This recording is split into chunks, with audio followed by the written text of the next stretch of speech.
मैं हूं निखिल खंडेलवाल। ये है मेरा प्रोफाइल। यहाँ पे हम लोग देखेंगे स्टॉक मार्केट रिलेटेड इन्वेस्टमेंट और ट्रेडिंग स्ट्रेटेजी। स्टॉक मार्केट में प्रॉफिट हो सकता है तो नुकसान भी हो सकता है, इसलिए सोच समझकर इन्वेस्टमेंट करना जरूरी है। अपना रिसर्च या एनालिसिस खुद कीजिए या अपने सेबी रजिस्टर्ड इन्वेस्टमेंट एडवाइजर से करवा के लीजिए। हे गाइस, तो हम वापस से आ गए अपने फाइनेंशियल रिजल्ट एनालिसिस वाले सेक्शन के अंदर। ऐसे स्टॉक्स जो अपनी अर्निंग्स आने बाद एक ट्रेंड के साथ आइदर अपसाइड या डाउनसाइड जाते हुए दिखते हैं। तो अभी मार्केट में जिस तरीके से अपसाइड की रैली चल रही है, तो शॉर्टिंग तो करना मैं अभी के लिए थोड़ा टालना बोलूंगा। जब तक रिजल्ट नहीं आ जाते तब तक थोड़ी शांति रख लीजिए, लेकिन उसके बाद फिर आप शॉर्टिंग के लिए भी चीजें देख सकते हैं। चलिए स्टॉक देख लेते हैं जो अपनी अर्निंग्स आने बाद नीचे आई है, और उसी के साथ जो बॉटम वाला सेक्शन होगा जो अप ट्रेंडिंग में है, उस स्टॉक्स की हम लोग बात कर लेंगे। वो वॉच लिस्ट हम लोग बिल्कुल रेडी करते हैं हर बार, इस बार भी रेडी करेंगे। चलिए देख लेते हैं। यहाँ पे चेन्नई पेट्रोलियम अपने लॉसेस अगेन कंसिस्टेंट बेसिस पे उधर Privi speciality chemical, Dhampur bio, intense technology, global health care, Selan exploration, Motilal Oswal, CSB bank, ये -10% है। तो यहाँ पे देख लीजिए एजीआई, ग्रीन पैक, ये वो छोटी छोटी कंपनी है। यहाँ पे मार्केट कैप दिया है। गुजरात फ्लोरोकेमिकल्स, ये अर्निंग्स आने बाद थोड़ा सा ज्यादा भी -10% के साथ नीचे है।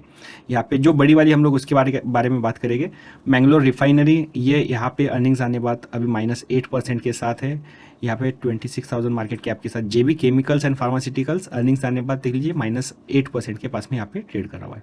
एस्टेक लाइफ साइंस -7 to 8% के पास में यहाँ पे। जो बड़ा में है डिलीवरी, ये -7% के पास में यहाँ पे है आज की घड़ी में। इसी के साथ हम लोग देख लेते हैं नेक्स्ट वाला, ये -5% -6% बहुत दिन से, मतलब ये फ्लैटिश मूवमेंट है। यहाँ पे कोई ट्रेंड बनता हुआ अभी तो नहीं दिख रहा है, तो बेटर हम लोग इन्हें नहीं देखेंगे। यहाँ पे हम लोगों का मेन 56 ये देख लिया। एस्ट्रल लिमिटेड अर्निंग्स आने बाद -4% के साथ है, तो यहाँ पे कुछ नहीं। एचडीएफसी बैंक अभी भी फ्लैटिश है, तो वहाँ पे कोई मूवमेंट है नहीं। हम लोग यहाँ पे doctor Reddy's flattish, steel authority of India flattish में है। यहाँ पे ये जो है टीसीएस, ये भी फ्लैटिश में है। तो यहाँ पे सिर्फ अर्निंग्स ही नहीं, इसी के साथ स्टॉक बहुत दिन पहले यहाँ पे, जैसे टीसीएस का बहुत पहले ही यहाँ पे अर्निंग्स आ चुकी थी, तो और कोई मूवमेंट होगा तो वो भी जल्दी से आइडेंटिफाई हो जाता है। तो यहाँ पे चलिए देख लेते हैं नेक्स्ट। यहाँ पे सभी फ्लैटिश में है, तो हम लोग ज़्यादा इस पर टाइम नहीं वेस्ट करेंगे। गेल ट्यूब इन्वेस्टमेंट फ्लैटिश में है। यहाँ पे इसके बाद टाटा मोटर्स, गोदरेज, मारुति सुजुकी, उसके साथ टाटा मोटर्स डीवीआर है। अगेन यहाँ पे नहीं। ऑयल ओएनजीसी, यहाँ पे अगेन कुछ मूवमेंट यहाँ पे है नहीं। एचटी मीडिया, ये भी फ्लैटिश में है। चलिए डायरेक्टली हम लोग अभी कहा जाएंगे बॉटम सेक्शन में, जो मोस्ट इंपॉर्टेंट है। राइट, यहाँ पे देख लीजिए जिस तरीके से जो भी बोल्ड किए हुए, ये हम लोगों ने इसके पहले कभी तो भी शॉर्टलिस्ट करके रखे थे।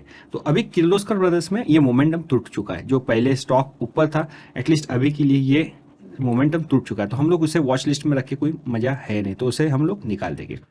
इसी के साथ हम लोग नीचे जाते जाएंगे। ये 1 या 2% का कोई मूवमेंट होता नहीं है। ऑन एन एवरेज 5% या उसके ऊपर होगा तो फिर कुछ चीज़ें देख सकते हैं। संदूर मैग्नीज एंड आयरन ओर, मतलब यहाँ पे अर्निंग्स रिलीज करने के बाद स्टॉक थोड़े टाइम के लिए ऊपर था, फिर अभी फ्लैटिश में आ चुका है। और अगर एक सेशन हम लोग और देखेंगे, नहीं तो इसे वॉच लिस्ट में से हम लोग निकाल देंगे।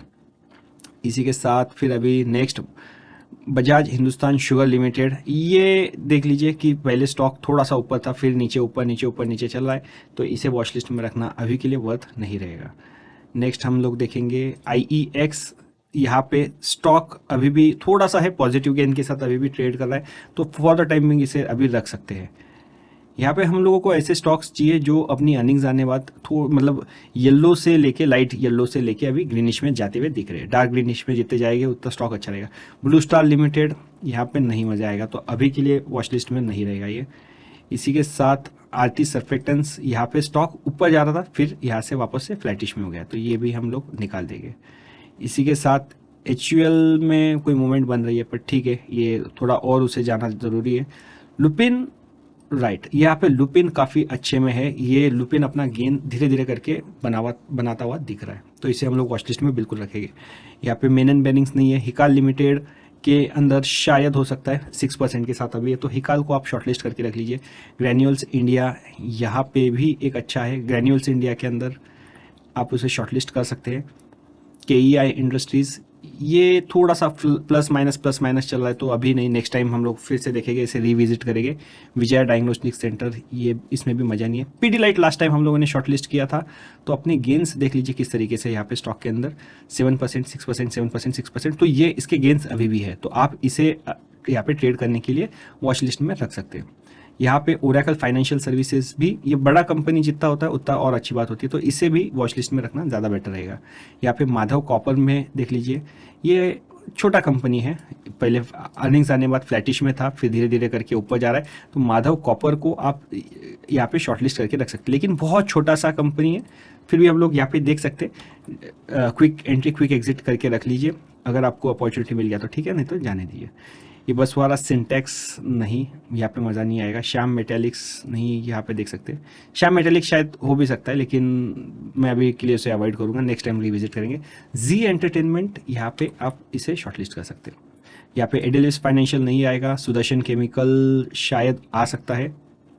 बॉम्बे डाइंग, यहाँ पे थोड़ा मार्केट सपोर्टिव होने की वजह से कुछ कुछ स्टॉक्स यहाँ पे थोड़े बहुत चल भी रहे, ये बात भी उतना ही सच्चा है। तो थोड़ा सा आपको कॉशियस होकर काम करना होगा। यहाँ पे इसी के साथ NHPC में एक मूवमेंट बनता हुआ दिख रहा है, 5% के बाद 8% है, तो शायद और अर्निंग्स आने बाद ये तो एक अच्छी चीज़ है, तो आप इसे शॉर्टलिस्ट करके रख सकते हैं। मैक्रोटेक डेवलपर्स नहीं। CIE ऑटोमेटिव यहाँ पे शायद नहीं, अर्निंग्स आने बहुत टाइम हो गया है। टाटा पावर के अंदर ये मूवमेंट काफ़ी बढ़िया बन रही है, तो टाटा पावर को आप बिल्कुल शॉर्टलिस्ट में रख लीजिए इसे। KEC इंटरनेशनल अभी के लिए नहीं आएगा। यहाँ पे पॉली मेडिक्योर, ये मूवमेंट काफ़ी बढ़िया दिख रहा है, तो यहाँ पे आप देख सकते हैं। TVS श्री चक्रा, इसके बाद TVS को भी आप यहाँ पे शॉर्टलिस्ट कर सकते हैं। शारदा क्रॉप केम तो बिल्कुल ये लिस्ट में रहेगा, क्योंकि इसका मूवमेंट देख लीजिए, हर बार थोड़ा थोड़ा करके एक बार स्टॉक 8% के बाद फिर धीरे धीरे करके वापस से ऊपर जाता हुआ दिख रहा है, तो ये एक हेल्दी साइन है। शारदा क्रॉप केम का जिस तरह से परसेंटेज गेन से ये हेल्दी साइन है, और स्टॉक यहाँ से और ऊपर जाने के चांसेस ज़्यादा है। ये कैम्प्स का जो स्टॉक प्राइस है ये भी मूवमेंट बनाता हुआ दिख रहा है। ये अर्निंग्स आने बाद थोड़ा फ्लैटिश में था, उसके बाद धीरे धीरे स्टॉक ऊपर है, तो आप इसे एटलीस्ट अभी के लिए वॉच लिस्ट में रख सकते हैं, बाद में हम लोग इसे रिविजिट करेंगे। हिंदुस्तान एरोनॉटिक्स बिल्कुल यहाँ पे बढ़िया मूवमेंट बनती हुई दिख रही है, 0%, 4%, 5%, 8%, तो ये अपना धीरे धीरे करके जाता हुआ दिख रहा है। इसका मतलब कोई एक्यूमुलेट कर रहा है यहाँ पे। सेंचुरी टेक्सटाइल्स में नहीं मजा है। इसी के साथ यूनियन बैंक नहीं, PPAP ऑटोमेटिव नहीं, APL ऑटो ट्यूब्स नहीं आएगा। यहाँ पे हम लोगों को कब अर्निंग्स आई और कितने परसेंटेज गेन से, ये देखना बहुत ज़रूरी है। रेन इंडस्ट्रीज बिल्कुल यहाँ पे अच्छा है, अभी भी अच्छा है। इसी के साथ कोफोज के अंदर भी मूवमेंट बढ़िया सा बनता हुआ दिख रहा है। कोफोज को हम अभी शॉर्टलिस्ट करके रख सकते हैं, पहले ही धीरे धीरे करके जा रहा है, लेकिन स्टॉक एक अच्छा मूवमेंट के साथ ऊपर जाता हुआ दिख रहा है। इसके साथ कार ट्रेड नहीं, यहाँ पे डी लिंक शायद नहीं, क्योंकि 13% के बाद फिर स्टॉक अभी नीचे गिरा हुआ है। इसी के साथ हर्ष इंजीनियरिंग यहाँ पे नहीं करेंगे। आर सिस्टम में भी मज़ा नहीं है। JSW Indian renewable energy, Balkrishna, यहाँ पे सैनोफी इंडिया, ये बहुत बढ़िया वाला है, इस पे हम लोगों ने बात भी किया था। एलिकॉन नहीं, पंजाब एंड सिंध बैंक नहीं, यहाँ पे केन्स टेक्नोलॉजी मूवमेंट के साथ यहाँ पे जा रहा है, 5%, 10%, 12%, काफ़ी अच्छा मूवमेंट है ये, और कम ज़्यादा टाइम हुआ नहीं है अर्निंग्स को, तो और टेक्नोलॉजी वालों में एक मूवमेंट आती है तो वो एक साइड में जाते रहते हैं। तो ओबरॉय रियल्टी के अंदर भी मूवमेंट बनता हुआ दिख रहा है, तो हम लोग इसे शॉर्टलिस्ट करके रख सकते हैं। कजारिया सिरेमिक्स, यहाँ पे थोड़ी सी मूवमेंट है, धीरे धीरे करके जा रहा है, तो अच्छी बात है। रेल विकास निगम में मज़ा नहीं है, क्योंकि अर्निंग्स आने बाद स्टॉक अभी उधर ही है, तो शायद एक बार रिविजिट करेंगे नेक्स्ट टाइम, फिर उसे वॉच लिस्ट में रखा जाए या नहीं वो देख सकते हैं हम लोग।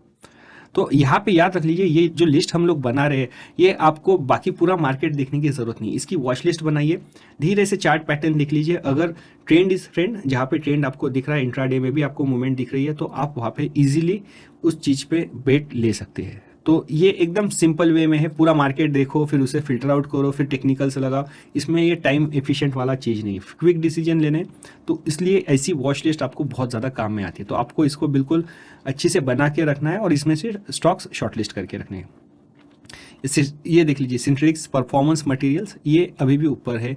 मॉइल भी काफ़ी अच्छे ऊपर में है, भले यहाँ से 25% से यहाँ पे 15% है, बट और थोड़ा सा स्टॉक धीरे धीरे वापस से ऊपर आएगा, तो आप यहाँ पे देख सकते हैं मूवमेंट के लिए। यहाँ पे फिनोलेक्स इंडस्ट्रीज काफ़ी बढ़िया में है, यहाँ पे आप इसे शॉर्टलिस्ट कर सकते हैं, और मूवमेंट भी बहुत प्यारी है इसकी, अभी ऑलमोस्ट 16% है। टिमकेन इंडिया शायद से ये भी आ सकता है। GRP नहीं लेंगे, बालकृष्णा भी नहीं लेंगे, अचानक से मूवमेंट है ये, तो वो मज़ा नहीं है बालकृष्णा पेपर मिल्स में। शक्ति पंप्स यहाँ पे नहीं आएगा हमारा, जैश भी नहीं आएगा।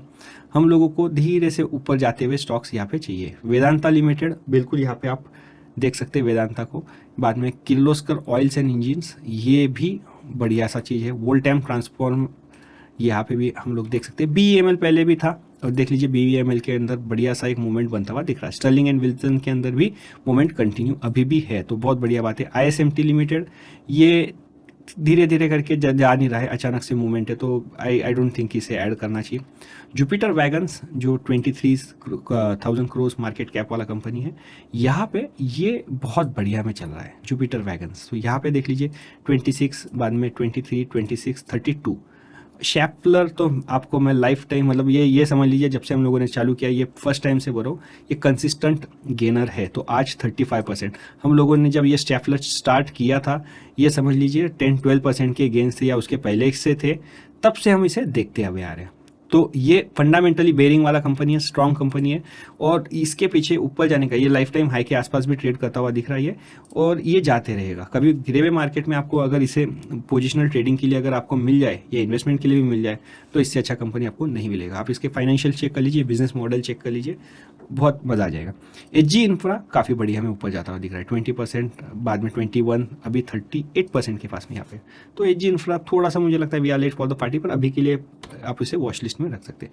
फिर हिंदुस्तान जिंक, आज हिंदुस्तान जिंक ऑलमोस्ट यहाँ पे 88% के गेन के साथ है अपनी अर्निंग्स के बाद। तो ये कंसिस्टेंट वॉच लिस्ट में स्टॉक ऑलमोस्ट डबल हो चुका है, ऐसा समझ लीजिए। ये सिंटरक्रॉम, ये 130%, ये हो सकता है उसका कुछ कॉर्पोरेट एक्शन होगा, या इलिक्विड स्टॉक है, तो आई डोंट थिंक कि उसमें हाथ लगाना चाहिए। आरबीजेड जेलर्स भी नहीं, ये भी नहीं। तो ये वॉच लिस्ट जो है ये आपको काम आती है, ये काफ़ी बढ़िया वाले स्टॉक्स होते हैं, आप इन्हें साइड में रख लीजिए, इनका मूवमेंट चेक कीजिए, धीरे धीरे करके वॉल्यूम के साथ ये स्टॉक्स ऊपर जाते हुए दिखते हैं। ऐसे टाइम में आपको बस एक अच्छा सा स्टॉप लॉस लगा के आपके सिस्टम में अगर स्टॉक बैठता है, तो बिल्कुल आप यहाँ पे लॉन्ग पोजीशन के साथ काम कर सकते हैं।